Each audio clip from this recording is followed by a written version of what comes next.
CFOP method stands for cross, F12, OLL এবং PLL. এই ভিডিওতে আমরা দেখব কিভাবে CFOP মেথডে আমরা একটা ক্রস মেলাতে পারি। প্রথম স্টেপ, আমরা ক্রস মেলানোর জন্য ইয়েলোটাকে অলওয়েজ টপে রাখব। তিনটা সিনারিওতে পড়তে পারি আমরা যখন আমরা ক্রস মেলাতে যাচ্ছি। ইয়েলো তো টপেই আছে। একটা সিনারিও হচ্ছে আমাদের হোয়াইট যেই পিসটা আমরা খুঁজছি সেটা হচ্ছে টপ লেয়ারে আছে, অথবা হোয়াইট যেই পিসটা আমরা খুঁজছি সেটা হচ্ছে মিড লেয়ারে আছে, অথবা আমাদের হোয়াইট পিসটা একদম বটম লেয়ারে আছে। সো এই ভিডিওটাকে আমরা তিন ধাপেই ভাগ করব। টপ লেয়ারে হোয়াইট পিস থাকলে কী করব, মিড লেয়ারে হোয়াইট পিস থাকলে কী করব, এবং বটম লেয়ারে হোয়াইট পিস থাকলে কী করব। Step number 1, white piece on top layer. দুইটা সিনারিও হতে পারে এখানে। একটা হচ্ছে এই হোয়াইট পিসটা ইয়েলোকে ফেস করবে, আরেকটা হচ্ছে হোয়াইট পিসটা ইয়েলোকে ফেস করবে না। আমরা প্রথমে এরকম সিনারিও নিয়ে কাজ করব, যেটা একটা গুড পিস। যদি আমরা এরকম একটা গুড পিস পাই যেটা হচ্ছে ইয়েলোকে ফেস করছে হোয়াইট, তাহলে আমরা এটা একটা সেন্টার খুঁজে বের করব। এই যে সেন্টার যখন ম্যাচ হয়ে যাবে তখন আমরা এটাকে নিচে পাঠিয়ে দিচ্ছি।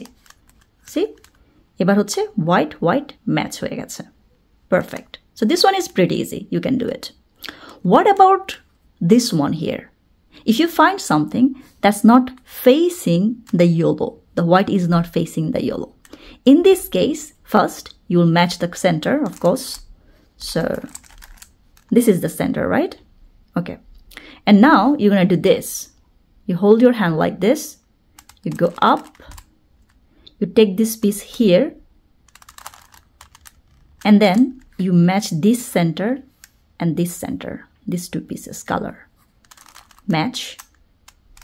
And you put it back here, down. So it's matching. I'm going to show it to you again. Look. So this piece is not facing. The white is not matching the yellow. So I hold it like this. I go up. I go like this. And I match this color. And then I put it back. Okay? So this is the number 1 scenario. Middle লেয়ারে যখন age piece Starc থাকবে তখন এরকম একটা scenario হতে পারে যে opposite কালারের সাথে স্টাক আছে। অপোজিট কালারগুলো কিন্তু আমাদের মুখস্থ। যেমন এই যে সেন্টারটা, এটা গ্রিন, আমি ওই দিকটা না দেখেও জানি যে ওটা হচ্ছে ব্লু, রাইট? এই যে সেন্টারটা, এটা অরেঞ্জ, আমি এদিকে না তাকিয়েও জানি এটা রেড। ঠিক একইভাবে এটা যদি ইয়েলো হয় আমার মুখস্থ আছে এটা হচ্ছে হোয়াইট। সো যখন আমাদের এরকম একটা পিস পাবো, এই যে এজ পিস হোয়াইট এবং এটা হচ্ছে অপোজিট কালার যেটা আছে সেটাকে ফেস করে আছে, এই কেসটা খুবই ইজি। আমি জানি এখানটাতে ব্লু আছে, সো এটাকে যদি আমি এভাবে দিই এটা ম্যাচ হয়ে যাবে, রাইট? ম্যাচ হয়ে গেলে আমি এটাকে নামিয়ে নিলেই এটা হয়ে গেল, মিলে গেল। এখন এই ক্ষেত্রে একটা ঝামেলা হতে পারে, আমি আবার দেখাই আপনাকে। আমার এই যে পিসটা, এখানে এই পিসটা সলভড ছিল। সো যখন আমি এটাকে ধাক্কা দিলাম, এটা এখানে ম্যাচ হয়েছে, ঠিক আছে, রাইট? এবং আমি এটাকে নামিয়ে নিলাম, হ্যাঁ ঠিক আছে, কিন্তু এইটা তো আবার উল্টাপাল্টা হয়ে গেছে। সো এরকম কোনো পিস যদি আমার কোনো একটা মুভের কারণে উল্টাপাল্টা হয়ে যায়, ওটাকে আমি আবার সলভ করে দেব, ঠিক আছে? It's pretty easy actually. So যদি এরকম হয় যে এই পিসটা আমাদের সেন্টার যেটা আছে সেটাকে অপোজিটে নেয়, যেমন আমি এই পিসটা দেখতে পাচ্ছি এটা রেডের সাথে আছে, আমি জানি এ পাশে হচ্ছে orange. So there is no way that I can just do this, oh no, মিলে নাই। সো এরকম যদি হয় যে অপোজিটে মিলে নাই, আমি দেখতে পাচ্ছি এটা কিন্তু পাশাপাশি আছে, আমি জানি এই পিসটা এইখানে যাবে।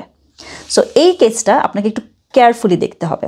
যদি আপনি কখনো এরকম পান যে কোনো একটা পিসকে, সেটা মিডল লেয়ারে আছে এবং সেটাকে কোনো একটা জায়গায় নিতে হবে, অন্য কোনো একটা জায়গায়, আপনি যেটা করবেন সেটা হচ্ছে যেই জায়গায় যাওয়ার কথা একটু ভালো করে দেখেন। যেমন এই পিসটা এখানে আসার কথা, সো আমি এই পিসটাকে এইটার নিচে নিব।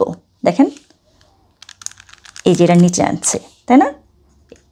এটাকে যদি আমি এখন ধাক্কা দিই, এটা দেখেছেন এখানে আসছে, তারপর আমি এটাকে নিতে পারবো এখানে।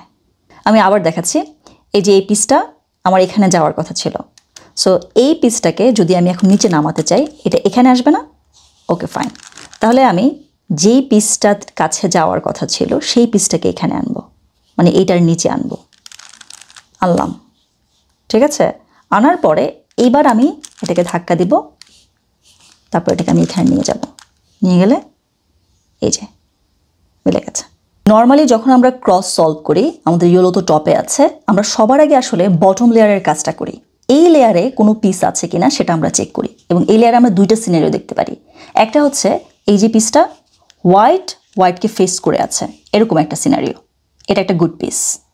আরেকটা সিনারিও থাকতে পারে, যেমন এই যে আমি একটা পিস পেয়েছি, এটা কিন্তু হোয়াইটকে ফেস করে নাই, সো এটা একটা ব্যাড পিস। ওকে, আমরা আগে গুড পিস দিয়ে শুরু করব, এবং ক্রস সলভ করার সময় সবার আগে আমরা বটম লেয়ারের কাজই করব। So this is a good piece, let's solve this one. আমরা সেন্টার ম্যাচ করে দিলেই এই পিসটা সলভ হয়ে যাচ্ছে। সো এই যে এটা solve, it's pretty easy, you know that. Okay, what about this one? এটা তো সলভ হয়ে আছে আমার। যখন আমরা এরকম একটা ব্যাড পিস পাবো, আমরা এটাকে মিডল লেয়ারে নিয়ে যাব, এবং আমরা জানি কোনো পিস যদি মিডল লেয়ারে যায় সেটাকে কিভাবে সলভ করতে হয়। You already learned it. In this case, look at this one here. আমি দেখতে পাচ্ছি যে এই পিসটা এটা এখানে আসবে, রাইট? সো এই পিসটাকে আমাদেরকে কি করতে হবে বলেন তো? Move over technique. এই যে এটাকে আমি এখানে নিয়ে যাব, এটার নিচে নিয়ে যাব। সো আমি নিয়ে গেলাম এটার নিচে। ওকে, সো এখন যদি আমি এটাকে ধাক্কা দিই, এটা এখানে আসছে, এটা এখানে। এবার যদি আমি সরাই, এটা ম্যাচ, এটা তো আমি আগে সলভ করেছি। সো এভাবে করলে হচ্ছে দুইটাই ঠিকঠাক থাকবে। Okay, so you already know how to solve the bottom layer. So এখন যেহেতু আপনি সবগুলো কেস মোটামুটি জানেন, সো আমরা দেখি তো কেসগুলো একটু অ্যাপ্লাই করার চেষ্টা করি। ইয়েলো অন টপ, আমি বটম লেয়ার চেক করলাম, এখানে কিছু পাচ্ছি না আমি। সো আমি টপে গেলাম, টপে এই যে একটা ভালো পিস পেয়েছি আমি। সো আমি যেটা করব সেটা হচ্ছে আমার সেন্টারটা আমি ম্যাচ করব। এই যে সেন্টার ম্যাচ হয়ে গেছে। সো এটাকে আমি নামিয়ে দিলে এটা সলভ হয়ে যাচ্ছে, রাইট? ওকে, এবার আমি সাইডে দেখলাম এই যে এখানে একটা পিস দেখা যাচ্ছে। এই টেকনিকটাও আপনি শিখেছেন, তাই না? So you go up, you go there and you match this piece, you get down, and this one is solved. Two pieces are solved. Okay, what about, is there anything called middle layer here? Oh no, but look, this piece is pretty cool. Actually, both of them. Look, how can I solve this? I can just go like this. Okay, this is match and solve this one here. Okay, now three of them are solved. What about this one? Okay, I'm very lucky because see, this is the opposite. So I can just go like this and I know it's matched. So once it's matched, I can just go like this. Now I messed up this one. So let's fix this one. Okay, look, your cross is solved. I think এইটা solve করতে গিয়ে আমি just একটা জিনিস আপনাকে দেখাই নাই, মানে একটা টেকনিক যেটা আমরা শিখেছি সেটা আসে নাই, সেটা হচ্ছে যে মুভ ওভার টেকনিকটা কীভাবে ইউজ করতে হয়, right? So this is your move over technique. এই যে এই পিসটা এটা এখানে আসবে। সো এই টেকনিকটা আমরা শিখেছি কি, যেখানে আসবে সেটাকে হচ্ছে আমরা এটার নিচে আনবো। এই যে এটাকে নিয়ে আসছি, এবার এটা নিচে যাবে, bam, and then look, it's solved. Where is the other one? Here, bam. It's pretty easy. ক্রসের ব্যাপারটাই হচ্ছে, এটা পুরোটাই ইনটুইটিভ একটা ব্যাপার। আপনি কোন পিসটা সলভ করার পরে কোন পিসটাতে হাত দিবেন বা কোনটাতে হাত দিলে আপনার কম মুভ লাগবে, দ্রুত হবে, সেটা সম্পূর্ণ আপনার উপর ডিপেন্ড করবে। ঠিক আছে, এটা সম্পূর্ণ প্র্যাকটিসের বিষয়। সো আপনি প্র্যাকটিস করতে থাকেন। পরের ভিডিওতে আমরা পরের ধাপ সিফপের F12 নিয়ে কথা বলবো।